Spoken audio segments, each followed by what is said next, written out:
Good morning. Online class में आप सभी का स्वागत है। कक्षा 11 वाणिज्य वर्ग में अपन ने बैंक स्तंभीय रोकड़बी की कल अपन ने चर्चा की थी और नियम कायदों को। और सबसे बड़ी बात तो ये थी कि चेक के मामले में अपन ने देखा था कि चेक का निस्तारण किस प्रकार से होता है। लेकिन अगर चेक का वास्तविक बात तो ये है कि चेक में यदि डेट के हिसाब से या फिर अकाउंट पे के हिसाब से जैसा भी चेक का कॉलम होता है, आपने चेक बुक देखी होगी। और जिनने चेक बुक नहीं देखी तो मैं यहाँ पर थोड़ा सा चेक बुक का नमूना दिखाता हूँ आपको। तो चेक बुक के नमूने के हिसाब से चेक बुक जो है वो तैयार की जाती है। उसमें अलग अलग परिस्थितियों के हिसाब से चेक का निस्तारण होता है। तो देखिए, यह आपकी चेक बुक, ये आपकी चेक बुक होती है। ये इलाहाबाद बैंक की जो इंडियन बैंक में कन्वर्ट हो चुका है। आपका ये जो पहला जो पेज होता है वो तो आपकी स्वयं की डिटेल का होता है कि चेक का मालिक कौन है। और ये जो पहला जो पेज आता है ये वाइट कलर का आता है, इसमें कोई लेना देना नहीं होता। और बाकी ये जो पेज आता है, इस पेज में आपकी डिटेल आती है कि कितने तारीख को चेक नंबर क्या था, कितनी तारीख को दिया गया था, किसको दिया गया था, चेक की रकम कितनी थी, और यहाँ पर चेक क्लियर हो गया या नहीं हुआ, और चेक क्लियर होने के बाद में बैलेंस कितना आया था। यहाँ पर बैलेंस का कॉलम है और यहाँ पर अपने साइन होते हैं। रिमार्क का मतलब होता है कि वो चेक कहीं बाउंस तो नहीं हो गया, या वो चेक कोई फट तो नहीं गया, या कोई डेट की वजह से कोई भी रिमार्क, कोई भी टिप्पणी यहाँ पर लिखी जाती है। और बाकी जो पहला जो ये जो दो पेज आते हैं वो 2 पेज ऐसे आते हैं। अकाउंट नंबर के 3 पेज आते हैं और टोटल एक चेक बुक में 24 चेक आते हैं, 24 या 25 चेक आते हैं। अब ये आपका चेक का नमूना है। इस चेक के नमूने में जरा आप देख रहे हैं, इस चेक के नमूने के अंदर ये चेक का आपका प्रपत्र होता है। इस चेक के प्रपत्र में यहाँ पर अगर अकाउंट पे होता है तो यहाँ पर क्रॉस का, डबल क्रॉस का चिन्ह, ऐसे डबल क्रॉस का चिन्ह लगा दिया जाता है। ऐसे खड़ी 2 पाई लगा दी जाती है। इसका मतलब वो अकाउंट पे है, इसका मतलब वो अकाउंट पे है। और अकाउंट पे अगर 2 लाइन नहीं लगाना चाहते तो आप अकाउंट पे भी लिख सकते हैं। कैसे? अकाउंट पे ये भी लिख सकते हैं। तो अगला एक बार समझ जाएगा कि आपको अकाउंट में ही डालना है। फिर उसके बाद यहाँ पर आता है पे। पे का मतलब यहाँ पर उस व्यक्ति का नाम या संस्था का नाम लिखा जाता है जिसके नाम से चेक दिया जा रहा है, जिसके नाम से चेक दिया जा रहा है। और कितने रुपए का दिया जा रहा है, बार रुपए हिंदी में लिखे जाते हैं, हिंदी में या अंग्रेजी में। लेकिन एक बात ध्यान रखना है, अगर हिंदी में लिखो शुद्ध होना चाहिए, इंग्लिश में लिखो तो शुद्ध होना चाहिए। सीधी बात है, चाहे हिंदी में लिख रहे वो ज़्यादा बढ़िया है। और यहाँ पर डेट लिखी जाती है, लेकिन ध्यान देना डेट आपको बिल्कुल ठीक तरीके से, और राइटिंग नहीं होनी चाहिए किसी भी वर्ड की। और राइटिंग हो गई चेक बाउंस हो जाएगा, किसी कीमत में वो आपको पैसा नहीं मिलेगा वो चेक का बाउंस। और राइटिंग का मतलब आपने एक ही शब्द के ऊपर बार बार फिर जा रहे हैं तो इसका मतलब वो फिर आपका चेक क्लियर नहीं होगा, बाउंस होगा 100%। तो यहाँ पर डेट, और यहाँ पर ये अब रुपए का चिन्ह लगा हुआ है। ये रुपए के चिन्ह के आगे अमाउंट लिखा जाता है कि उसका अमाउंट कितना है, 5,000 है, 10,000 है, 15,000 है, जो भी है। लेकिन एक बात ध्यान रखना है, मान लीजिए आपने 50,000 का चेक लिखा तो आप 50,000 के बाद कोमा लगा करके ये एरो का चिन्ह जरूर लगाएं, ये एरो का चिन्ह जरूर लगाएं। और यहाँ पर ये आपके अकाउंट नंबर। अब प्रिंटेड जब चेक बुक भी 2 प्रकार की आती है। एक तो आती है प्रिंटेड चेक बुक और एक आती है नॉन प्रिंटेड चेक बुक। जो प्रिंटेड जो चेक बुक होती है उसमें ऑलरेडी अकाउंट नंबर आ जाते हैं अगले के, जिसका खाता है या जो चेक दे रहा है उसका अकाउंट नंबर ऑलरेडी आ जाता है। और यहाँ पर भी उसका नाम भी आ जाता है। अब खाली आपको साइन करना होता है, साइन भी ढंग से करना होगा। अगर साइन आगे मैच नहीं हुआ तो भी बाउंस हो जाएगा चेक। तो इसमें चेक बाउंस होने के कई कारण हैं। फिर नीचे ये देखो आपके ये लिखे जाते हैं, ये छोटे छोटे अक्षरों में उर्दू टाइप में नीचे ये नीचे की तरफ, इनका एक विशेष महत्व होता है। ये जो आपके शुरुआत के जो अंक आते हैं, ये अंक तो आते हैं चेक के, चेक के नंबर। जैसे यहाँ पर लिखे हुए हैं 0, 22, 21, 9, तो ये चेक के नंबर है। अगर मैं इसको फाड़ के दूंगा तो अगला चेक का नंबर डिटेल यही होगी, उससे पहचाना जाएगा, इससे नहीं पहचाना जाएगा। इसमें तो डिटेल लिखी हुई है, उसकी क्या पहचानना। और चेक का जो नंबर होता है वो नंबर ये नंबर है। ये जो चेक है, ये चेक है आपका अकाउंट, जो अपन अकाउंट खुलवाते हैं, उस अकाउंट खुलवाने के दौरान बैंक के पास में एक QR कोड आता है 11 नंबर का। आप कभी जमा कराने जाओ, QR लिखता है बैंक वाला लाल पेन से, आपको याद हो तो उससे उसके नंबर है ये। और बाकी ये जो नंबर है, ये नंबर का ये जो नंबर है, ये नंबर बैंक वाले के जो खाता खुलवाते टाइम एक विशेष प्रकार के नंबर लिखता है। ज़्यादा डिटेल का मालूम नहीं है वो नंबर को क्या कहा जाता है। जैसे अपने OTP होता है ना, उस टाइप का एक नंबर होता है, वो नंबर है ये। बाकी इन दो का तो कोई लेना देना नहीं है, उसका कोई औचित्य नहीं है। बाकी चेक के जो नंबर है वो काम में आते हैं। तो इस प्रकार से ये चेक की डिटेल होती है। लेकिन चेक को भरते टाइम आपको विशेष बात ध्यान रखनी है कि कोई भी चीज़ का ओवर राइटिंग नहीं होना चाहिए, साइन ठीक से होना चाहिए, और लिखते समय अशुद्धि अगर हो गई तो निश्चित रूप से चेक बेकार हो जाएगा। एक बार छान ले, देख ले, बाउंस हो गया तो दोनों पार्टी का पैसा कटेगा, उसका सर्विस चार्ज करता है। आओ अब चेक बुक बनाते हैं बैंक से लेन देन। और क्वेश्चन नंबर 14, बैंक वाला केस बुक अपने को बनानी है। इसके लिए क्वेश्चन नंबर 14 देखते हैं। तो आप पहले बैंक वाला केस बुक का मैं बना देता हूँ। Bank column case book, bank column case book.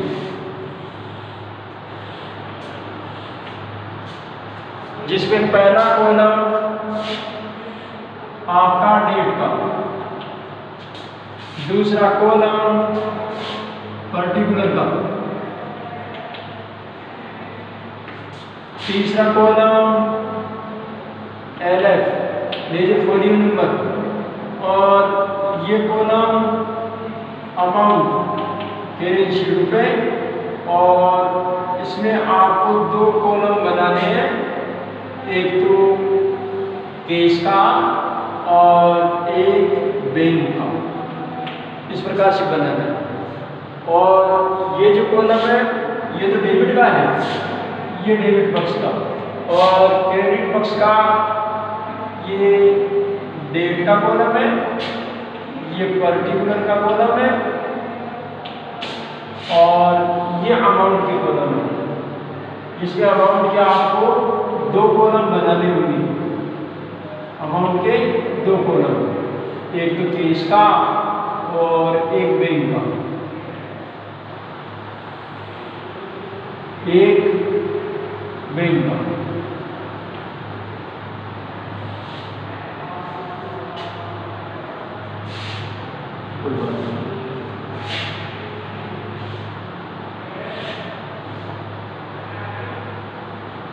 Amount का कॉलम ये, और यहाँ पर ये आपका क्रेडिट बैलेंस, ये क्रेडिट बैलेंस। अच्छा, एक कॉलम हो आता है LF का, ये LF का कॉलम। अब इसको बंद करिए साहब।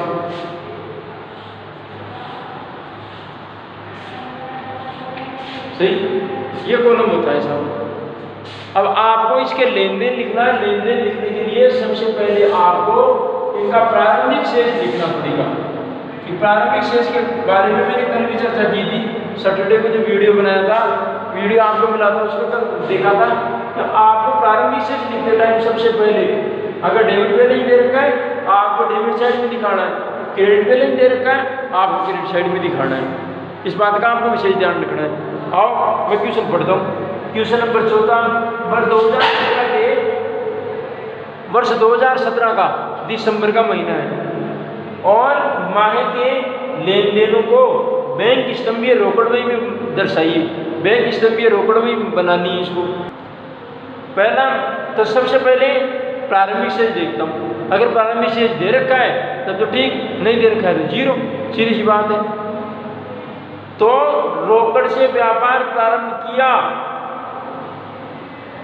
बैंक में नगद जमा कराया, राहुल से नगद प्राप्त किया, नगद माल खरीदा, चेक देकर माल खरीदा, श्याम को नगद भुगतान किया, कार्यालय उपयोग के लिए बैंक से राशि निकाली और चेक से किराए का भुगतान किया। इसका मतलब है कि हमारे पास में प्रारंभिक शेष तो दे नहीं रखा, नहीं दे रखा तो आपको प्रारंभिक शेष को जीरो दिखाओ, प्रारंभिक शेष को जीरो। 2017 दिसंबर, तो प्रारंभिक शेष दिखाओ टू बैलेंस बीडी के नाम से, जो कि प्रारंभिक शेष इसमें भी नहीं है और बैंक में भी नहीं है। कारोबार ये आज शुरू कर रहा है उसने तो आपको उसकी आपको बैंक डिटेल बतानी है। और ब्रोकर से व्यापार प्रारंभ किया 80,000 रुपये। जैसे ही रोकड़ से आप व्यापार प्रारंभ करोगे, व्यापार में रोकड़ आएगी और व्यापार में रोकड़ विनियोजित होते ही उसकी पूंजी बन जाएगी। उस हिसाब से हमारी एंट्री क्या होती है, cash account debit to capital account. लेकिन व्यापार में तो रोकड़ आ रही है, व्यापार में रोकड़ आती है तो क्या करते हैं अपन, डेबिट करते हैं। तो कितनी तारीख को, 1 दिसंबर को कारोबार शुरू किया, तो कारोबार शुरू करते ही उसकी पूंजी बन गई होगी तो टू कैपिटल अकाउंट के नाम से दिखाएंगे। और रोकड़ के कॉलम में कितने रुपए से, 80,000 रुपये से। बाकी बैंक का कोई लेना देना नहीं है, बैंक का कॉलम यहाँ पर खाली छोड़ देंगे। सही, आगे चलिए। बैंक में नगद जमा कराया 50,000 रुपये। अब एक बात बताइए, बैंक में यदि आप पैसा जमा कराओगे और ये तारीख कितने की है, 4 दिसंबर को बैंक में पैसा जमा कराया। 4 दिसंबर को बैंक में पैसा जमा कराओगे, बैंक का बैलेंस क्या हो जाएगा, बढ़ जाएगा और लिखोगे टू कैश के नाम से। और बैंक के कॉलम में दिखाओ 50,000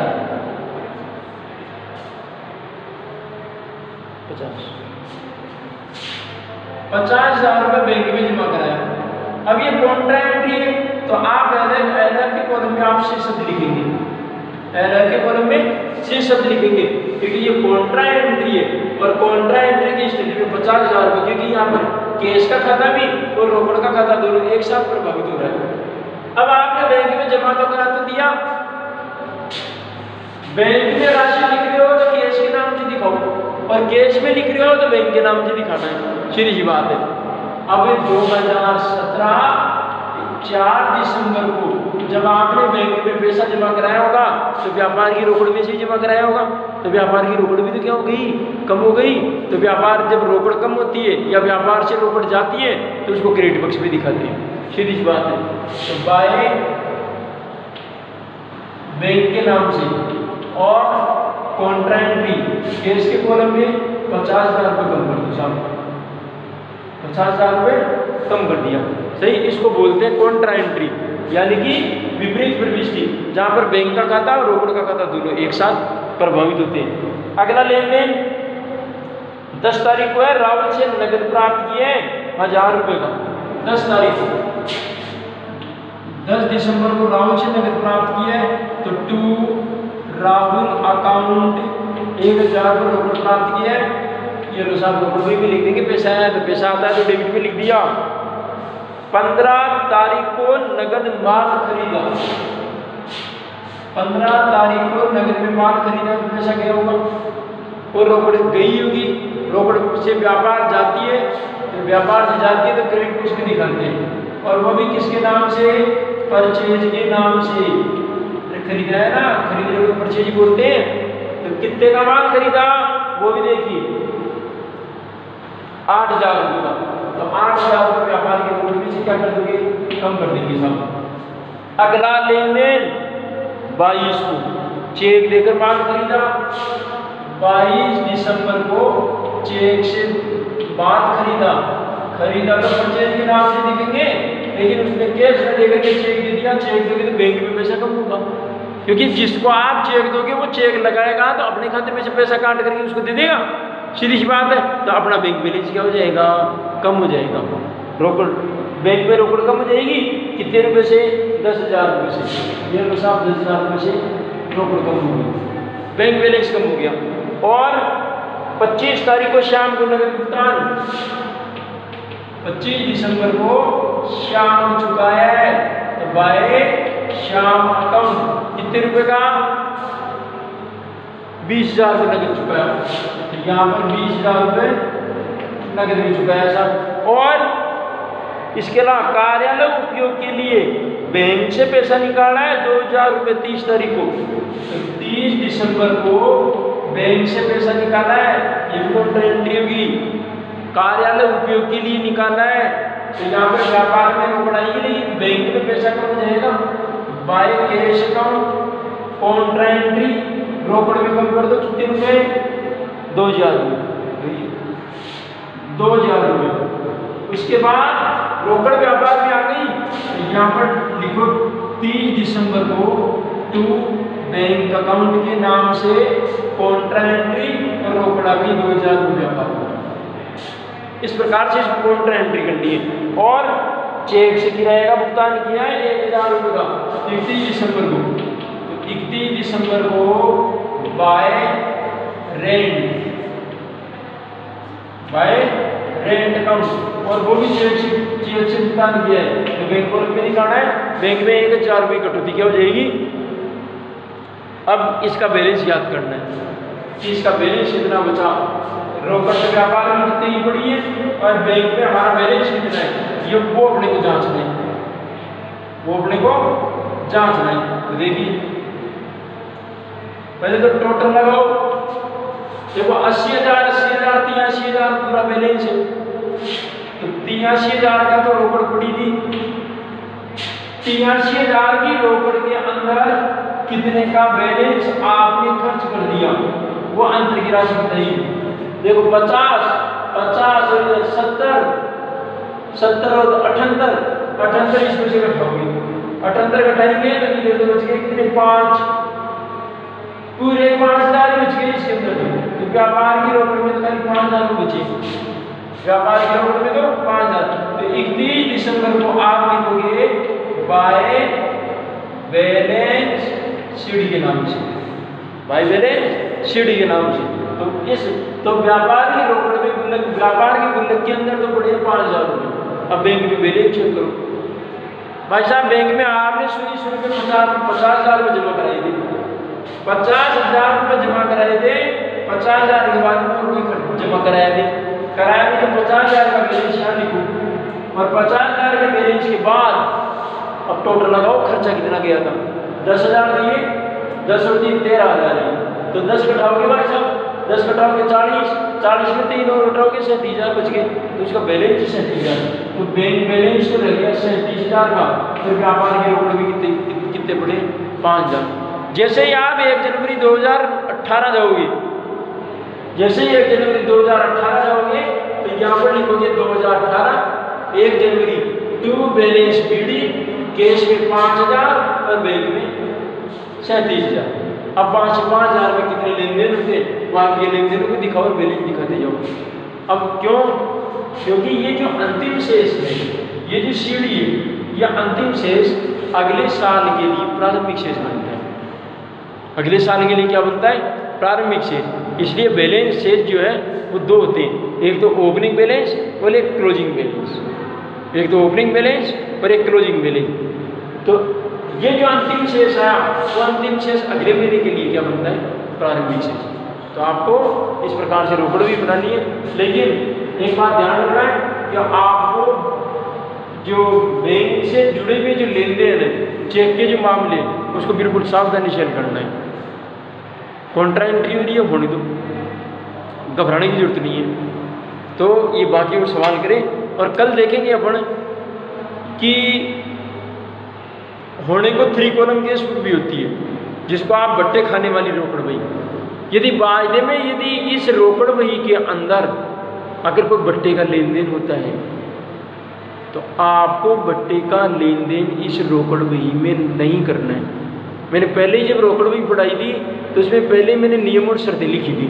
उसमें मैंने पहले ही कह दिया था कि आपको इसके अंदर बट्टे का लेखा नहीं करना है। सीधी सी बात है। नकद से जुड़े हुए कोई लेन देन होंगे, बैंक से जुड़े हुए कोई लेन देन होंगे, उसका लेखा करना है खाली, और किसी का लेखा करने की आवश्यकता नहीं है। धन्यवाद।